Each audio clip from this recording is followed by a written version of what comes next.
पाव भाजी बनाने की आपने कई सारी रेसिपीज ट्राई की होंगी, बट जो तरीका आज मैं आपको बताने वाला हूँ, इस तरह से पाव भाजी बनाएंगे ना, खाने में बहुत ही ज़्यादा टेस्टी बनेगी और इंस्टेंट आप इसको घर पे बना सकते हैं। तो चलिए रेसिपी शुरू करते हैं।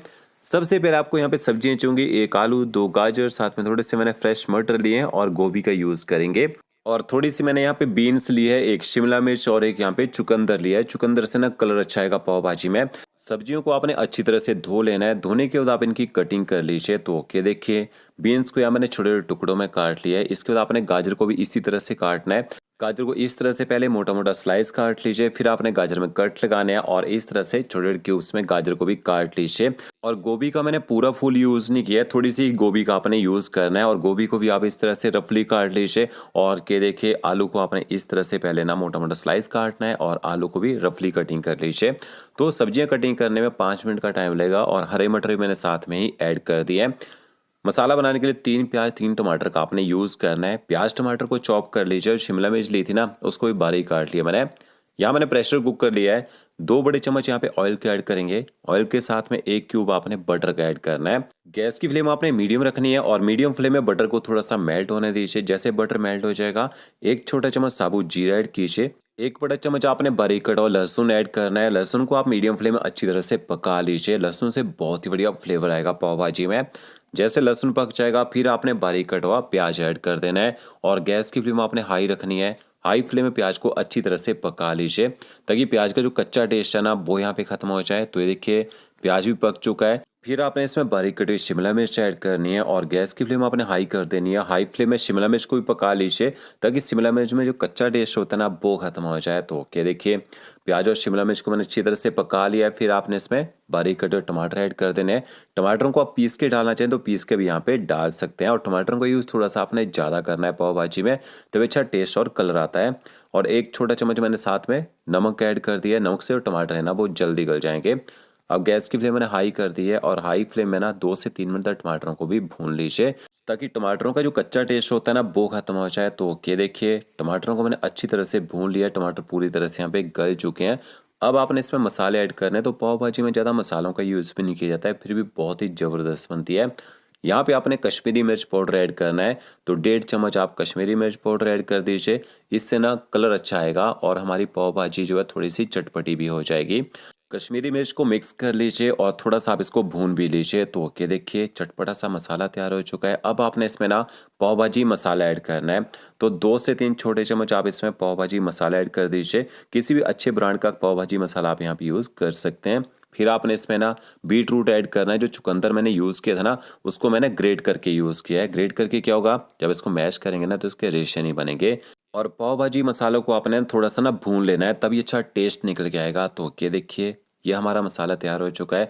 अब आपने जो सब्जियां काट के रखी होंगी ना, वो भी यहाँ पे ऐड कर देनी है और सब्जियों को अच्छी तरह से इन मसालों के साथ मिक्स कर लीजिए। तो यहाँ पे आपको ना धनिया पाउडर डालने की ज़रूरत है, ना ही आपको जीरा पाउडर डालने की ज़रूरत है। सिर्फ यहाँ पे पाव भाजी मसाला का यूज़ किया जाता है। और इस तरह से देखिए सब्जियों को ना आपने मसालों के साथ मिक्स कर लेना है। फिर आप इसमें पानी ऐड कर दीजिए। तो पानी आपने ज़्यादा नहीं डालना है, जितने लेवल में सब्जियाँ रहेंगी ना, उतने ही लेवल में आपने ना पानी ऐड करना है। ज़्यादा पानी डाल देंगे तो पाव भाजी जब आप इसको मैश करते हैं ना, तो बाद में अच्छी तरह से सब्जियां ना मैश नहीं हो पाती हैं, पानी ज़्यादा हो जाता है इसमें। तो पानी को भी सब्जियों के साथ मैंने मिक्स कर लिया है। एक बार टेस्ट कर लेते हैं, अगर आपको यहाँ पे कुछ कम लग रहा हो तो ऐड कर सकते हैं। तो मुझे यहाँ पे नमक कम लग रहा था, 1 चम्मच मैंने यहाँ पे नमक का भी ऐड कर दिया है।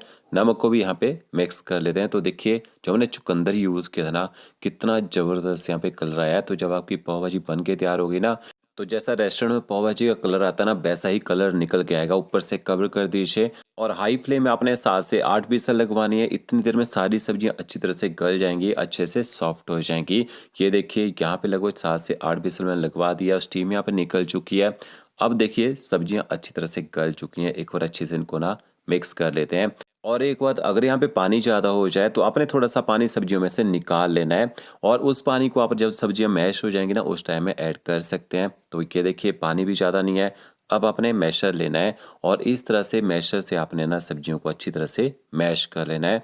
जैसे एकदम फाइन सब्जियों का पेस्ट जैसा बन जाता है ना, वैसा इसका पेस्ट बना लेना है। बिल्कुल भी चंक्स नहीं रहने चाहिए। बच्चे बहुत ही ज़्यादा पसंद करते हैं पाव भाजी। तो ये देखिए बहुत ही ईजिली घर पे बना सकते हैं, कोई भी ज़्यादा टाइम नहीं लगता है बनाने में। तो इस तरह से देखिए पाव भाजी का जो मिक्सचर हमारा यहाँ पे तैयार हो चुका है। एक बार अच्छी तरह से इनको ना बॉईल कर लेते हैं। तो ये देखिए एकदम परफेक्ट तरीका है और बहुत ही आसान रेसिपी है। अब आपने इसके ऊपर ना एक तड़का लगाना है। उस तड़के से पाव भाजी में एक बटर का टेस्ट निकल के आएगा। आपने एक पैन लेना है और उसमें 2 से 3 क्यूब ना बटर के ऐड कर दीजिए और बटर को आपने मेल्ट कर लेना है। थोड़ा सा ऊपर से कश्मीरी मिर्च पाउडर ऐड कीजिए। कश्मीरी मिर्च पाउडर को अच्छी तरह से बटर के साथ ना मिक्स कर लीजिए। अब आपने इस मेल्टेड बटर को ना पाव भाजी के ऊपर डाल देना है। इससे एक अच्छा रोगन भी आ जाएगा और बटर का अच्छा टेस्ट भी आ जाएगा। तो अब देखिए ये आपकी पाव भाजी जो है ना, जैसे रेस्टोरेंट की पाव भाजी है वैसे ही तैयार हो चुकी है और बहुत ही कम मेहनत से आप इसको घर पे बना सकते हैं। अब इसके जो पाव आपने सर्व करने हैं ना, मार्केट में इजीली मिल जाते हैं। ना मिले तो मैंने पहले ही रेसिपी अपलोड कर रखी है पाव बनाने की, उस तरीके से भी आप घर पे पाव बना सकते हैं। तो पाव को आपने ये देखिए इस तरह से ना तोड़ लेना है और इनकी आप ना कटिंग कर लीजिए। तो इस तरह से देखिए कट लगाना है और पूरा आपने इसको अलग नहीं करना है। इस तरह से पाव को थोड़ा चिपका रहने दीजिए और आपने उसी पैन में थोड़ा सा बटर ऐड करना है जिसमें आपने तड़का लगाया था और थोड़ी सी आप इसमें ना 2 चम्मच पाव भाजी के ऐड कर दीजिए। बटर के साथ इस भाजी को आपने ना मिक्स कर लेना है और थोड़ा सा गर्म करना है। ऊपर से आप यहाँ पे हरा धनिया ऐड कीजिए और भाजी को आपने एक बार अच्छी तरह से गर्म कर लेना है। बटर को अच्छे से मिक्स कर लीजिए। इसके साथ में हम पाव को गर्म करेंगे। तो ये देखिए अच्छे से यहाँ पे ना भाजी गर्म हो चुकी है। इस तरह से पाव रख दीजिए भाजी के अंदर और इनको भी अच्छे से गर्म कर लीजिए। जब आप इनको ना सर्व करेंगे भाजी के साथ में, पाव के अंदर भी टेस्ट रहेगा और भाजी तो हमारी ऑलरेडी बहुत ही ज़बरदस्त बन के तैयार हुई है। तो पाव को आपने ना इस तरह से देखिए गर्म कर लेना है। अच्छी तरह से चारों तरफ से आप पाव को ना गर्म कर लीजिए और अब आप इनको ना गर्मा गर्म भाजी के साथ सर्व कर दीजिए। तो फ्रेंड्स, अगर आपको मेरा वीडियो अच्छा लगा होगा, लाइक शेयर कमेंट जरूर कीजिएगा। ओके फ्रेंड्स, मिलते हैं नई वीडियो के साथ। Thank you.